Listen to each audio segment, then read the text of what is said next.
Minister Nakayama, welcome to WION. Thank you very much, Park-san. I'm from Tokyo, and thank you very much for inviting me. Japan has been in the headlines, sir, for its record defense budget hike to $52 billion. Why did your country feel the need for such a hike? Yes. As you know, this 21st century, compared to 20th century, we used to have lots of threat and concern and, the Cold War frictions at that time. And now the century has been changed and the environment is also has been changed. Our neighbor country, if you look at the North Korea, they already created nuclear warheads. And also, how about the China? Now they are expanding their naval capability, especially, and they are expanding towards the Pacific Oceans, which means they across our land and territory. So we have sometimes fear, personally, from Chinese PLA naval activities. And this year, there is a COVID-19. Sometimes people said it's a Wuhan virus, but this virus actually came from Wuhan, China. And the COVID-19 expands all over the world immediately, including Japan and India also. And we have to also prepare for those kind of new biochemical and also virus threat.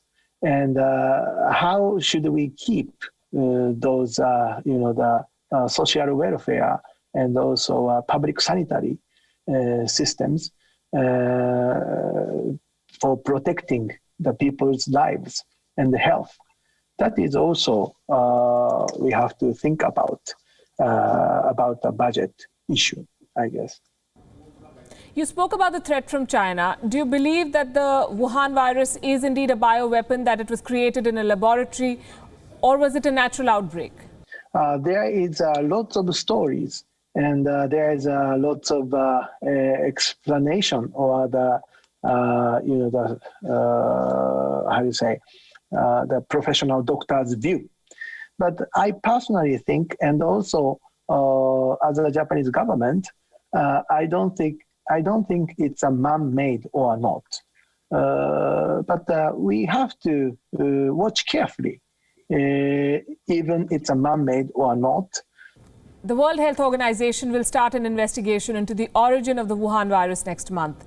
What are your expectations from it? Do you believe it will be a fair probe, given the fact that this global agency has been accused of being influenced by Beijing on more occasions than one? It's a very difficult issue, but I believe in God, and I hope that God will make a decision, and God will watch whatever there is evidence or not. And people who are going to investigate or research about that issue, I hope that people who is going to do that hopefully be honest to the entire world, because even the WHO, Dr. Tedros, he pointed at Taiwan, and Taiwan is the problem from his point of view. And one of the students who studied in United Kingdom, she is the bright future medical doctor student, and she officially claimed and claimed to the Dr. Tedros about this issue on YouTube. But Dr. Tedros still didn't respond to this Taiwanese medical student, about her questions. And I think that Taiwan is the number one country who did protect the country from the Wuhan virus, I mean the COVID-19. And so even it is man-made or not, even the investigation is going forward or not, I think the Chinese government and also WHO have to explain what's going on to the people of the world. And we would like to know what is the real situation going on from the original point of the virus. Minister Nakayama, how do you see China's military provocations on the border with India? We, the Japan, would like to say both countries should try to, to make a friction temperature to become lower, and hopefully one day shake hand each other, and hopefully to make effort to to make a peace between the two countries' border. But on the other hand, I know it's very tough and difficult, and we, the Japan, also have lots of fear from the Chinese military activities. So I can understand Indians' feelings towards those matters. Right, like you said, China claims the Senkaku Islands that you say belong to Japan. Similarly, China also wrongly stakes claim on parts of Ladakh and Arunachal Pradesh that belong to India. It does not follow international law when it comes to the South China Sea. What can global bodies like the United Nations, for instance, do to hold China accountable then? Yes, exactly. But unfortunately, P5, China is a P5. Yes. So if something, the problems for them, problems for China issue raise up in the United Nations, I think they can, against it. So if the United Nations try to do what Ms. Park-san said, it is very difficult to raise up the issue in the United Nations. But, now you told about Indians' fear or concern. We, the Japan, has a mutual concern as your country. So why don't we make more friends, or, the country who has a mutual fear or threat or concern get together and appeal to the another countries, and then they can get understands more about those issues. So we need a challenge to the world for the future. We are a democratic country.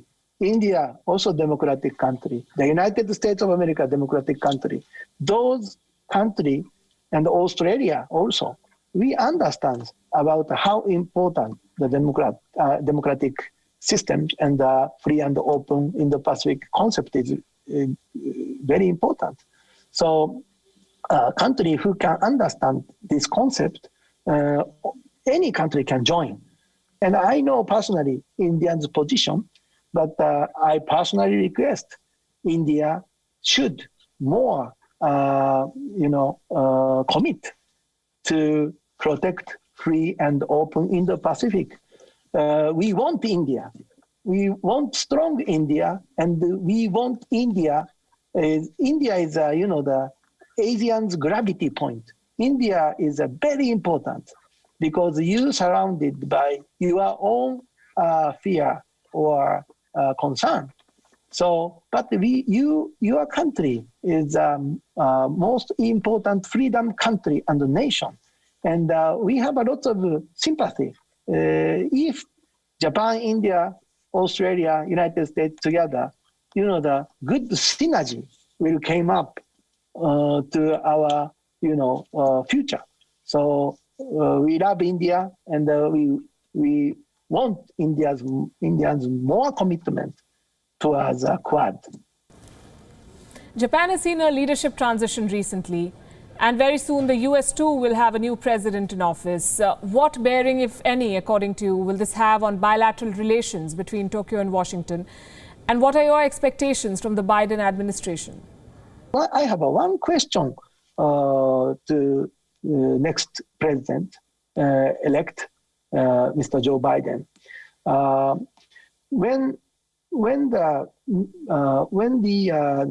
Assad in Syria, when he used biochemical weapon towards their nationals, at that time President Obama was in White House, and he set the red line for Assad regime. But actually, unfortunately, Assad used biochemical weapons towards the people of Syria. But White House didn't respond it, didn't react. And I was very sad because the political leader used biochemical weapons towards their own people. This is crazy. And the United States, I personally think, should respond at that time, but actually didn't. Time has been changed, even within 5 years. But if the China going to challenge towards the Taiwan issue, I think the next red line is going to become China and also Taiwan border. This border is going to become another red line, which White House should think about.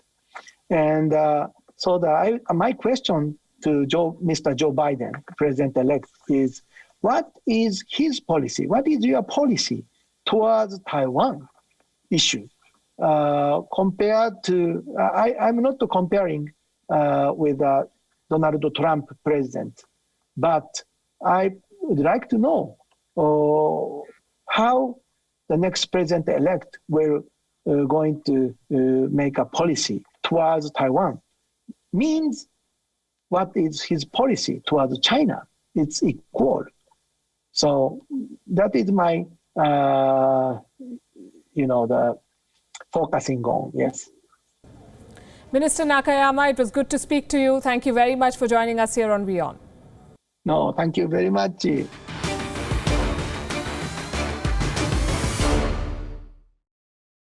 WION is now available in your country. Download the app now and get all the news on the move.